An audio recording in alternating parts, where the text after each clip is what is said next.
여러분 안녕하십니까? 이번 시간에는 캄보디아가 해냈다. 캄보디아가 김정은의 가슴에다 그냥 못을 쾅 하니 박아 넣은 소식을, 그 기분 좋은 소식을 여러분들에게 전달해 드리겠어요.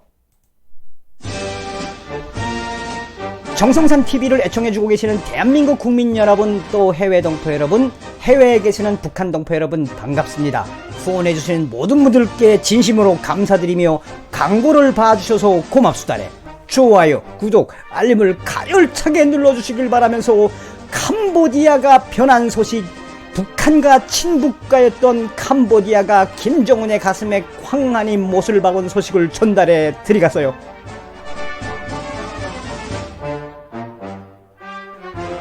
자, 무슨 소식이냐면 여러분, 미국의 소리 방송이 뭐라고 전했느냐, 캄보디아가 대북결의 위반 혐의가 있는 선박을 억류했다라고 전했습니다.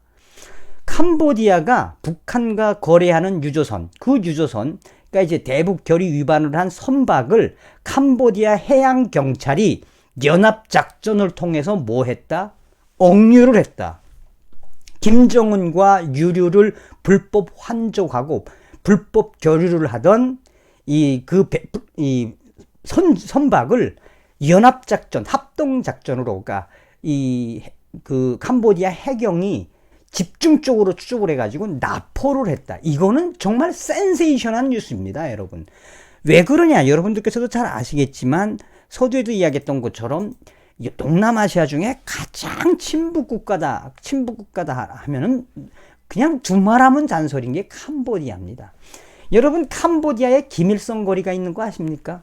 그것도 푸놈펜에 김일성 대원수님의 거리가 있어요. 그게 무슨 소식이냐?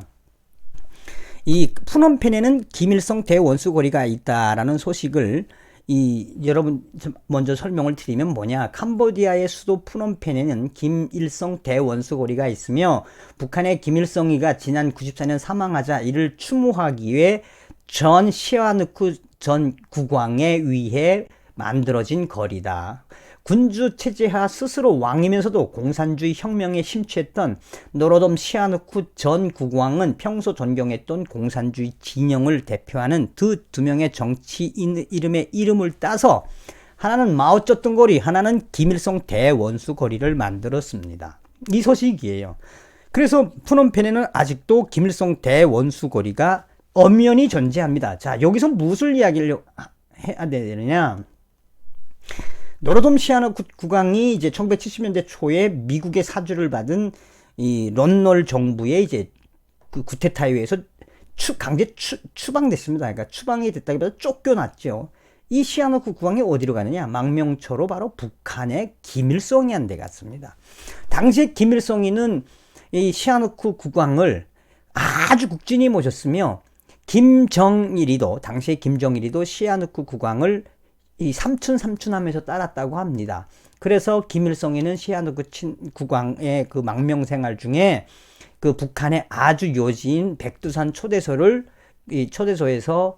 이 시아누쿠 친양을 모시게 했으며, 후에 친미 정권이 축출되고 나서 시아누쿠 국왕이 캄보디아에 갔을 때 이 시아누쿠 국왕은 북한에다가 요구해가지고 이 소위 말하는 국왕 경호실을 다 북한의 경호원들, 또 캄보디아의 군사체계를 다 북한의 군사체계로 만들 만큼 완전한 친북 국가가 바로 캄보디아다라고 보시면 되겠습니다. 자, 그런데 이 캄보디아가 왜 이렇게 변했느냐? 쉽게 말하면 김일성, 김정일, 김정은, 불과 2년 전까지만 해도 김정은에게 축전도 보내고 굉장히 친북 국가임을 과시했던 게 캄보디아인데, 캄보디아가 작년도부터 변하기 시작했수다래. 왜냐? 뭐긴 뭐겠습니까?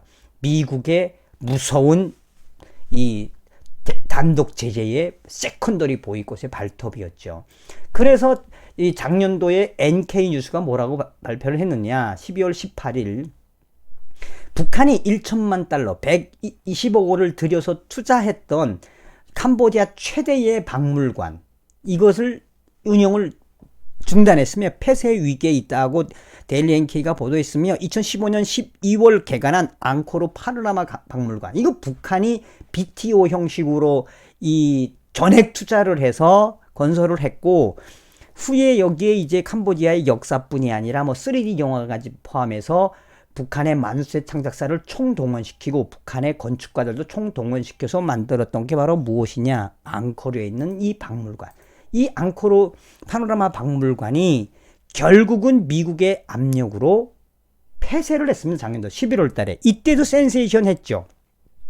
이 센세이션 한 거는 뭐냐면 북한이 사실상 이 30년 이상을 운영을 하면서 그러니까 BOT 방식으로 이제 운영을 하면서 이제 후에는 이제 수익을 절반씩 나눠 갖는 형식이지만, 제일 핵심 사업은 뭐냐면 이런 이 캄보디아의 앙코르 파노라마 박물관 같은 거를 모델로 만들어 놓고 전 세계에다 이거를 한마디로 북한의 만수 창작사들의 인력을 동원한 프랜차이즈를 하려고 그랬던 게 북한의 핵심 사업이었거든요.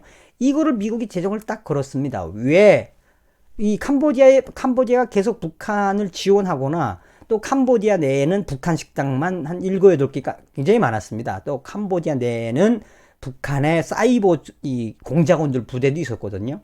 그러니 미 국무부에서 이 미국의 해외자산 통제실이 칼을 빼는 게 뭐냐? 너희 캄보디아 그러면 유엔의 지원금부터 시작해서 미국의 차관 올 끊어버릴 거야.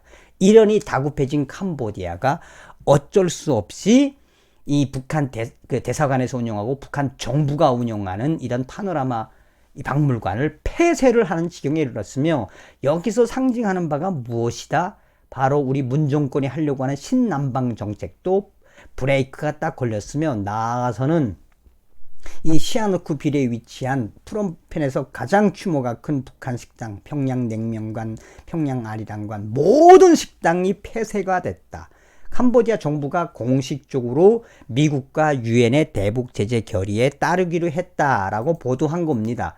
연합뉴스도 사실 이 2019년 작년도 12월 4일 날 캄보디아 내 북한 식당 6곳이 모두 폐쇄가 됐다. 유엔 제재 실행을 하고 있다. 라고 이제 전하고 있는 거죠. 자, 이거를 여러분들에게 이 말씀을 해드리는 핵심이 바로 그겁니다. 그 나라의 외교적 전통은 무시할 수 없습니다. 그런데 이렇게 캄보디아가 변한 거는 바로 무엇이다? 중간에 이야기했던 것처럼 바로 미국의 대북 단독제재법입니다. 유엔의 대북제재법, 캄보디아 뭐 할래면 하라 라고 콧방귀 빵빵 삐던 나라가 바로 이 유엔의 대북제재 결의안에 따른, 그래서 캄보디아뿐이 아니라 베트남이나 또 하물며 필리핀까지도 북한하고 거래를 많이 하고 있었거든요. 그러나 트럼프 대통령 들어서서 캄보디아를 친북 국가에서 반북 국가로 확 바꿔놨습니다. 무엇으로? 돈으로 바꿔놓은 겁니다. 그래서 여러분들에게 이 서두 이야기를 좀 장황하게 좀 해드리는 겁니다. 미국의 소리방송은 이 캄보디아 대북 결의 위반한 혐의가 있는 선박을 억류했으며, 유엔 안보리 대북 결의를 위반한 위협을 받고 있는 선박이 캄보디아 당국에 억류됐다고 전하고 있습니다. 해당 선박은 유조선으로 확인됐으며 북한 선박과의 불법 환적을 통해 유류를 거래한 것으로 추정된다며, 캄보디아 당국이 유엔의 대북 결의를 위반한 위협을 받고 있는 선박을 억류했으며, 지난 1일 캄보디아 해양 경찰이 발표한 자료에 따르면 해당 선박은 카메룬 선족의 화물선으로 선박명은 MT 커리지어스. 캄보디아 해경은 지난달 27일 이 선박을 캄보디아 카오탱섬 인근 해역에서 납포한 뒤 이달 1일 캄보디아 남부의 시아누크 빌항으로 옮겨와 수사를 진행하고 있다고 밝혔으며, 당시 해당 선박에는 16명의 선원이 탑승해 있었으며 캄보디아 해경은 밝혔으며, 이 선박에 적용된 안보리 결의는 2375호와 2397호.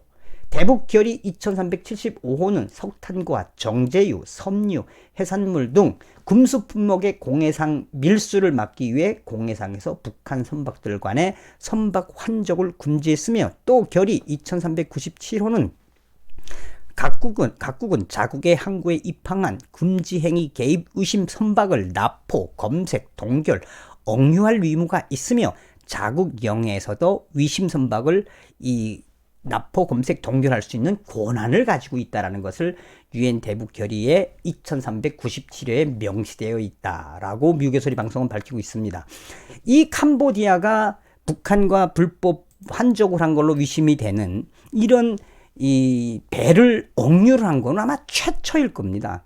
나아가서 이것은 어떤 사례가 되느냐, 그전에도 말씀을 올렸습니다만 이 선박은 카메룬 선박이지만 이 북한과 거래한 것에 대해서는 이제는 동남아를 떠나서 전 세계에서 그 배를 납포할 수 있다, 이 억류할 수 있다. 그 사례를 보여준 게 바로 무엇이냐, 와이즈 어네스트호 미 연방법원이 산산조각을 내서 고철로 팔아서 그 대금을 오토 원비오군 부모에게 드렸던 그 이 아리아법의 근거를 둔 그 법이 굉장히 유효한 겁니다. 그러니까 캄보디아가 이번에 이렇게 대놓고 김정은과 유류를 교환한 거로 확인된 이 불법, 북한과의 불법 거래에 정확한, 그러니까 이제 쉽게 말해서 이 제재 리스트에는 있었지만 정확한 심증이 없는 이 배에 대해서 이 소속은, 이 배의 그 소속은 카메룬 화물선 선적이지만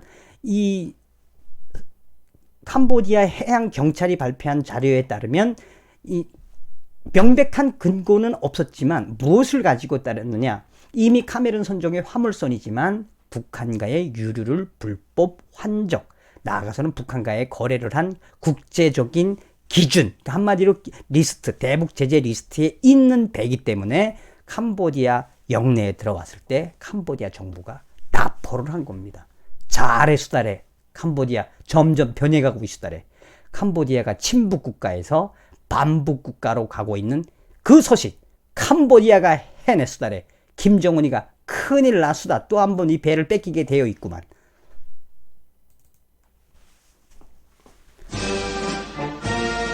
친북 국가인 캄보디아가 확실하게 변했습니다. 그 변한 이유는 말씀 올렸습니다만, 어찌되었든 트럼프 행정부의 발톱, 김정은과 거래하는 그 누구든, 그 어느 기관이든 세컨더리 보이콧을 매기겠다는 트럼프 행정부의 의지에 경의를 표합니다.